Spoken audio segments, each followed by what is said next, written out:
to the dark side of Thailand. In this video, I'll be showing you how this country is destroying American fast food. It's an epidemic that I first discovered when I visited China. I went to a McDonald's there, and do you know what I saw? Complete debauchery. Us innocent Americans, we start these franchises like McDonald's, Burger King, Pizza Hut. But then what happens when those franchises go overseas to places like China, Japan, and here in Thailand? Well, I'll tell you what happens. They try to adapt the menu to the local palate, and the outcome, it's not always pretty. Today, I'm uncovering dark realities that other journalists won't even mention. But I'm doing it to show you how Thailand is destroying fast food. We're headed to our first location now. Let's move.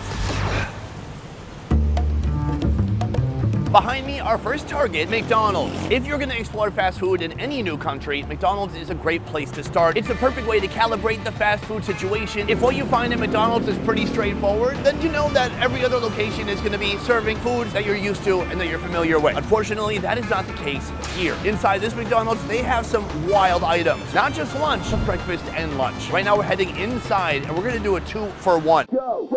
First thing you'll notice as you enter is they have a security guard. What goes on here that they need security? Oh, hello, sir. I want to shake your hand. Swatika. There you go.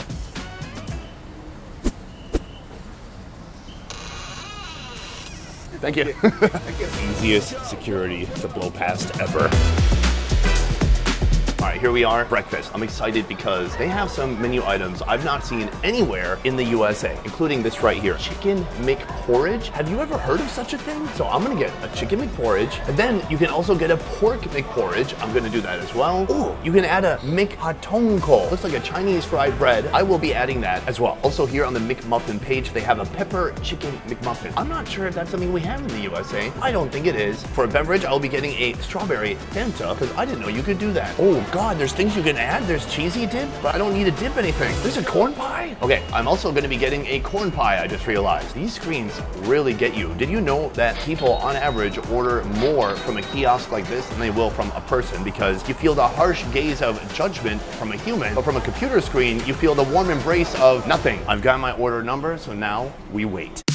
All right, folks, let's get into it. We have our first fast food meal of the day right here in front of me, and it looks pretty splendid, if I'm honest. Now, here's the deal with McDonald's and all fast food. Every time you see a new menu item, they're likely incorporating other foods that they already have. What do I mean? Come take a look at the porridge. This is the pork porridge, and obviously they're taking a breakfast pork patty and just cutting it up into little bitty pieces. Over here, we have the chicken porridge. Obviously, they're just cutting up a chicken finger into little bitty pieces and putting it into the porridge. Right here, you have some kind of overcooked rice. Let's see how just the porridge is.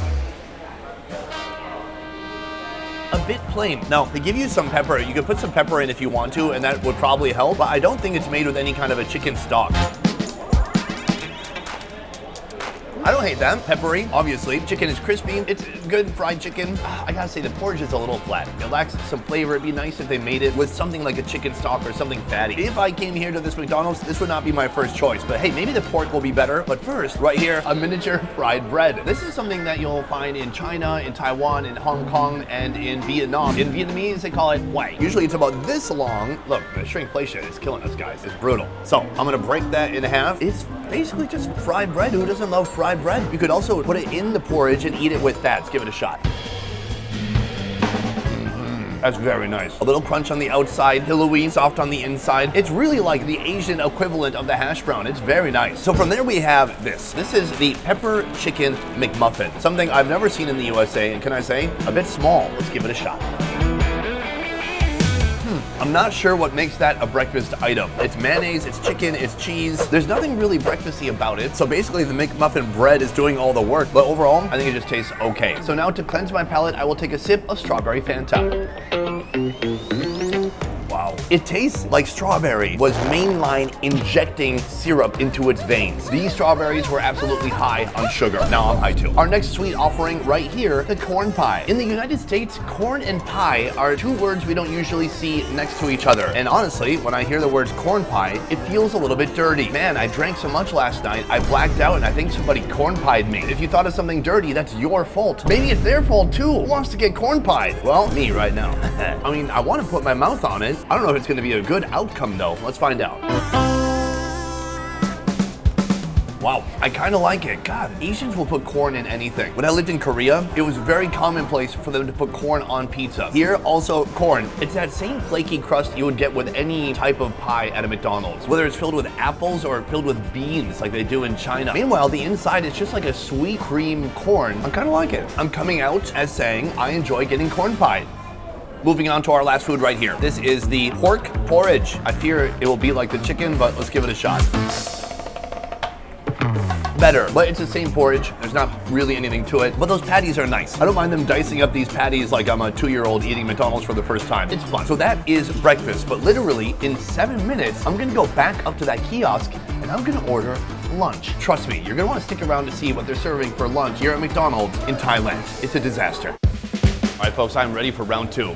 This is my favorite part of the day. Walking up to the menu, and I have no idea what surprises lie ahead. Truffle pork burger? Truffle beef burger? Already blown away. I'm sorry, what? Then they have a chicken cheeseburger. Isn't that just a McChicken? Why is it a cheeseburger? Filet-O-fish, double Filet-O-fish, samurai pork burger. That looks, might I say, Japanese? I should get that. So that's it for the burger section, but what about chicken? This is what I'm looking for. Chicken KAPRAO rice value set. Now, KAPRAO is like this very iconic traditional food of Thailand. It's usually fried basil, some kind of a minced meat, garlic, chilies. It's actually like the same food that Mark serves at his restaurant here in Bangkok. But this is gonna be the McDonald's version of it. So I'm definitely gonna be getting that. Beyond that, if you go to fries and snacks, they have curly fries, spicy McNuggets, and even more of that fried bread. So I'm gonna finish my order here and I will meet you at the table.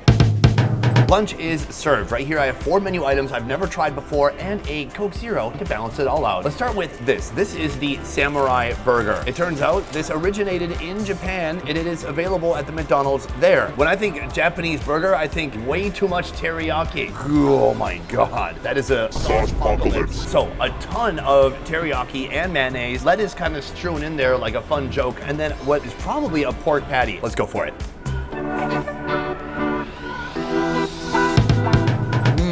Well, it's a lot of teriyaki. It's very sweet, sweet sauce. With the pork patty, it's okay. You get burgers in Korea or Japan, they always have some kind of a teriyaki option, and it always tastes kind of like an insane amount of sauce with mayonnaise. Is it good? It's okay. But it's also the least Thai thing here. We're gonna build up to this right here. This is a food doing its best to represent an iconic food of Thailand. But first, truffle? I'm not sure who decided that Thai people like truffle, but right here, we have a truffle beef burger. It looks just kind of like a quarter pounder with cheese. And then what? What's different about it? Oh, maybe it's that. That looks like it might be some kind of a truffle mayo or a truffle sauce.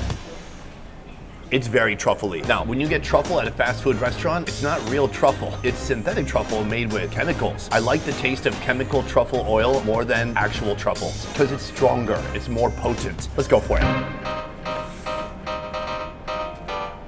I got that. The truffle mayo, it passes the test. It's creamy, it's truffly. It is basically a quarter pounder with cheese, but now with truffle. I also got this, I'm not sure why, but it's another version of the truffle experience, this time with a double pork patty. As far as I know, we don't have anything like this in the USA with pork patties. Let's go for it.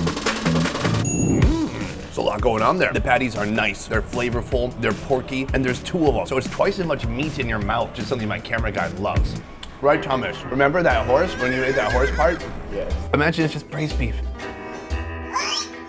Delicious. Double the meat, double the fun. Here we're moving on to our most iconic Thai food, the kaprak. This looks nothing like what this dish would usually look like. This is a version of kaprak that I ate at Mark Wien's restaurant. It has minced pork, they put a duck egg on top, it's got rice on the bottom, and it's got sauce. This does have chicken, but chicken what? Is that a chicken testicle? It's some kind of a chicken ball. Let's try it out.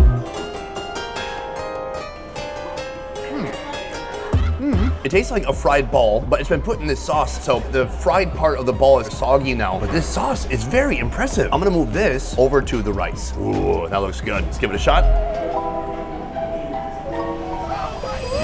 There's so much going on at one time. The sauce is shockingly spicy for something you will find at McDonald's. It's like a solid 7 out of 10 spiciness. If you gave my mom that, she would be deceased. I gotta say, it's a pretty cool food. The flavors are good, but then the chicken itself, it just has no texture. It tastes like they pulled it out the freezer, threw it in the fryer. It's uninspiring. So that is breakfast and lunch at McDonald's, but we have a lot more fast food action to see today. Next, we're headed to the king of fried chicken, KFC. Let's move. 2 great things happened in 1984. I was born and KFC came to Thailand. Let me say more. Since 1984, KFC has become one of the most popular fast food chains in Thailand with hundreds of outlets across the country. The brand has adapted its menu to cater to Thai tastes, offering items such as spicy fried chicken. Spicy fried chicken like this. But the unique items at this KFC are not just limited to this. Let's go inside and order up some fresh Thai chicken.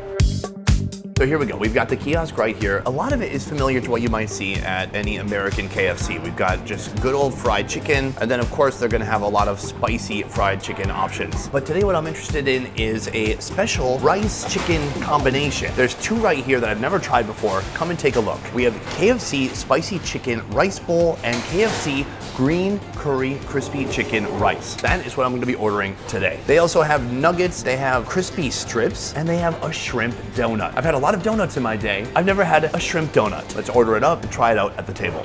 All right, folks, KFC, let's get into it. There's only 3 items here. There's not as extensive a menu. It's just chicken, except for this, which is shrimp. Now, here's what's throwing me off. This is what they're calling a shrimp donut. Unusual. If they called it a shrimp ring, if they called it shrimp amari, that doesn't work either. Yeah, I guess they're stuck. What the heck do you call something like this? I mean, they've taken shrimp, they threw it into a mulcher, and then they coat it with flour and they fry it. It seems like it could be kind of a shrimp bagel. Let's give it a shot. I don't hate it. It's fried, it's crispy, it's shrimpy goodness. What's kind of amazing is the best part of shrimp is probably the bounciness of that protein, and they've captured that texture here. Cleanse the palate with a little bit of Diet Coke.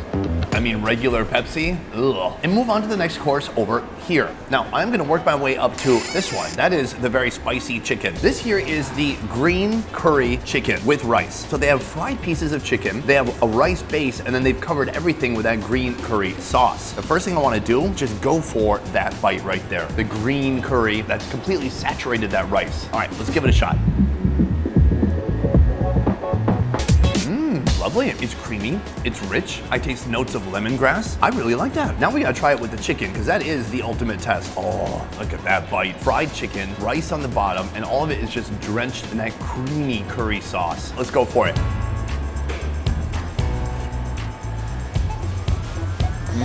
I'm kind of blown away right now. I love to be blown away by food like this. This is not what I expected to find at a KFC. Well, I might have to change the title of this video from how Thailand is destroying American fast food to how Thailand is completely reinventing the fast food landscape worldwide. That's really good. But then there's this. This is the KFC spicy chicken rice bowl. Again, there's gonna be rice on the bottom. There's that same fried chicken, but all of that, this little kind of a salad and spice, that is what makes it unique. Let's see how spicy it gets, and let's see if it's any more spicy than what we just had at McDonald's.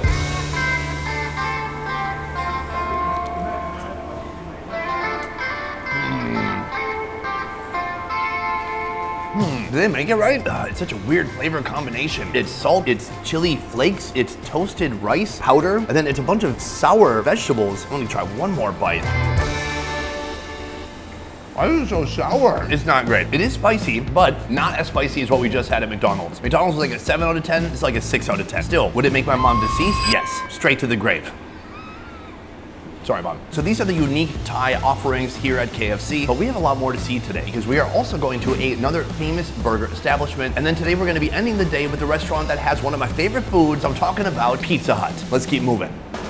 We have come to our third location, another burger icon, the king of burgers, Burger King. Through my travels, I have learned that Burger King is willing to take a few more risks, especially when it comes to regional food. That's what I'm hoping to see here on the menu. Let's talk about one menu item I'm excited to see right here. Take a look at that. Here it says, where is the bun? That's right, because there is no bun made of bread, but rather a bun made of 2 cheese discs. It looks incredible. Let's go inside now and see what else we can find.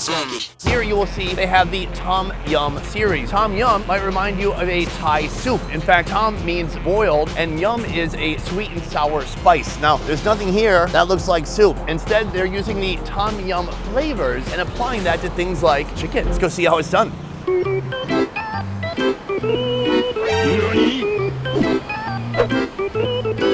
Okay, I don't know who that was. Were they ordering? I'm gonna take over that person's order, I guess. Right here, they have the typical menu. Burgers in Burger King are completely reckless. They're huge, and they have so much meat, bacon, and cheese inside of them. It just makes my heart want to sing and also stop at the same time. Is that 3 a triple Whopper with beef? It's like a cow's worst nightmare. Even the cows are like, dude, that much beef? That much? Since we are in Thailand, we also have chicken. Now here you can see chicken flavored with Tom Yum seasoning, and I believe that is what I want to get. And then as we head to the rice section, we find find some more surprises. Right here we have something called KRUEA. I'm gonna order that because it's very local and no other Burger King around the world is gonna have that. I'm ready to order up, sit down at the table, see what we find.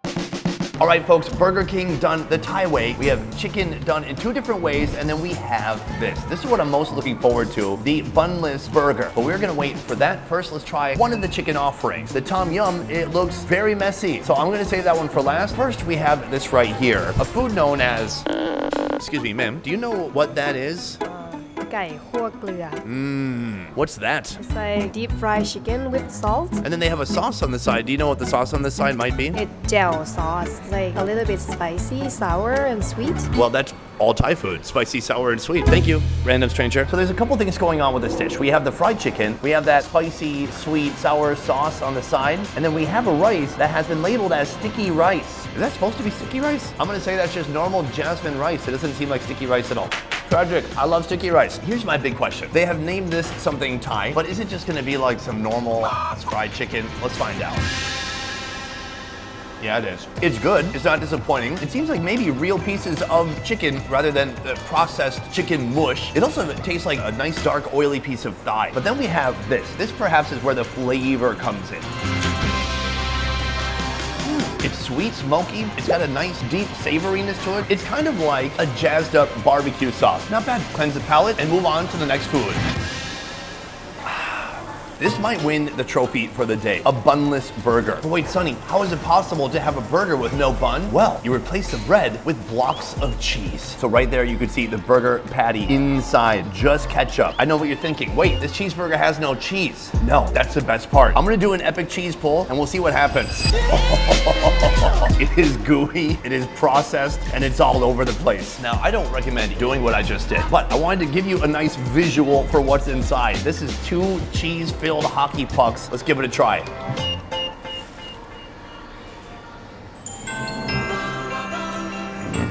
It's keto. It might be paleo. It's basically health food. It's a type of thing I would expect to find in the USA and not here in Thailand. Southeast Asia is not known for loving cheese. I don't think most folks in Southeast Asia were exposed to cheese until like 2 decades ago. Meanwhile, you have a burger whose buns consist only of cheese.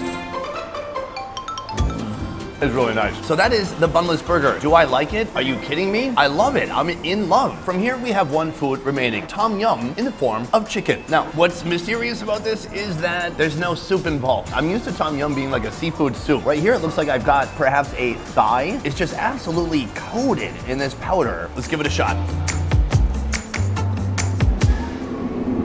There's a ton of flavor dust on there. It's like getting a unique flavor of popcorn. Instead of cheddar popcorn, it's tom yum seasoning, which is very herby. I smell lemongrass. It's a refreshing flavor. It's something that pairs nicely with like heavy fried chicken. I like the idea. The seasoning is a bit overpowering though. For me, I prefer foods that are a little bit more subtle, like a burger wrapped in 2 hockey pucks of cheese. So that is what's unique here at Burger King in Thailand. This place did not disappoint. Somehow, we're getting better and getting more interesting food items as we move throughout the day. But we have one place remaining. That is Pizza Hut. Pizza is like the weak spot for all of Asia. When they recreate it, it always turns out a little bit off. Last time I was in China, they put a cheese volcano in the middle of a pizza surrounded by an Oreo cookie crumble. When I was in Vietnam, they put worms on a pizza. So what are they gonna do here in Thailand? Let's go find out.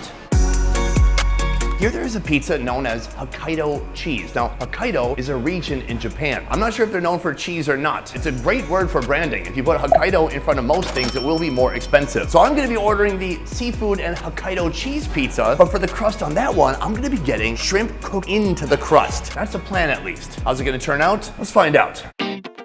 Our final meal has arrived, and take a look at this seafood masterpiece. First, on this side, this is the Hokkaido pizza. Now, what I like about this pizza is that it has shrimp tails sticking out of it. It looks insane. Each piece has 2 bites of shrimp wrapped in dough. I'm gonna pick up this slice. This is awesome. We got Hokkaido cheese, potentially some scallops, and then that insane stuffed crust. Let's go for it. Cheesy. It's a moderately thin crust, but not crunchy or crackery. Is that seafood or not? That's what I can't figure out. I'm gonna eat one of these scallop-looking things alone to see if it truly is a scallop. I have no idea. Hey, Kanda, what are these, you think? It's the cheese candy. Cheese candy? I was way off. It's not a scallop at all. I'm told it's cheese candy. It does taste slightly like cheese. It's not sweet. Moving on. Right here we have the crust. I'm gonna break this one in half, revealing only the shrimp. But I do want to pinch off the tail, so I don't want to eat a hard shell. Let's give it a shot. I like it. There is some toasty cheese on the outside. Like when you get a Subway sandwich and you choose the bread that has like the already baked cheese on top, it's like that. But what happens when you open this up? Ooh, there's one layer, almost like a croissant. This inner part is much more doughy, and then all that's revealed is a single shrimp inside. It's a good shrimp, I gotta say. It's genius. 100 IQ, not me, but whoever invented this. Moving on, we're gonna have another seafood experience right here, but something a little bit different. Now, inside, it is like somebody threw a grenade into the Marianas Trench. It is like every different type of seafood exploded and got put onto the pizza right here. First of all, crab legs. But is it from a real crab? No, it's from a cheap fish and then it's flavored like crab. It's my favorite kind of crab. My dad used to buy this with food stamps when I was a kid. EBT. Beyond that, we have little shrimpies here, we have calamari, and so much more. What I'm gonna do now is peel off one of these slices. I thought maybe I did a bad thing by ordering 2 different seafood pizzas. No, I did the exact right thing. Let's start in the front and work our way to the insane crust. We'll talk about that soon. But first, it's time for a bite of the ocean. Wow, briny. That's a lot to handle in there. There might also be mussels in there too. I suspect there's other seafood that I cannot identify. Overall, the seafood intensity is turned up to 11 here. It's kind of a lot to handle. But if the seafood gets to be too much, you can always count on this right here. The crust. It should be horizontal, and they turned it vertical. This is a crust stuffed with bacon and cheese. I mean, take a look at that. Fluffy dough, cheesy cheese, bacony bacon. Sonny, do you do bad reviews on purpose? Hey, shh, let's try it out. I like what's happening inside of here. They could just serve that as a side food. It doesn't have to be connected to a pizza. Perhaps my favorite thing about it is it has nothing to do with seafood. The baked cheese on top, it gives you a nice bit of crunch. You're getting some fat from the bacon. Then there's that big glob of cheese, all surrounded by some nice dough. I've heard of people who become addicted to popping pills. I could easily become addicted to popping this. And it's almost pill-sized. This, visually, at first, off-putting. But the more I look at it, the more beautiful it appeared. Like when my wife met me. Eventually, she thought, handsome, because I have to stay with him the rest of my life. Here's what's gonna happen next. I'm gonna step outside this Pizza Hut and I'm gonna tell you which of these foods that I tried today should be immediately made available to Americans in the US of A. Let's head out. Today I set out to uncover how Thailand was making American fast food worse, but it turns out it's making it better. It's a result that I did not expect at all. Now, when I was in Japan, I tried to decide which of those foods should be exported to America, and the result was none of them. But today there are so many foods that I would love to have in Minnesota. From McDonald's, I would love to have that truffle beef burger. In KFC, I would love to have the green curry chicken. In Burger King, I would love to have that bunless burger, and at Pizza Hut, well, pizza is fine. But that's just my take. What do you think? Looking at the fast food available here, would you desire to have any of that brought to the USA? Let me know downstairs in the comments. Otherwise, that is it for this video. Thank you so much for watching. I will see you next time. Peace. All right, I'm out of here. Bye. From here, I'm headed to the red light district. I heard it's a meat market and I'm in town for some sausage. No, I meant a butcher shop. I'm looking for a butcher shop with meat, with sausage, Chinese sausage.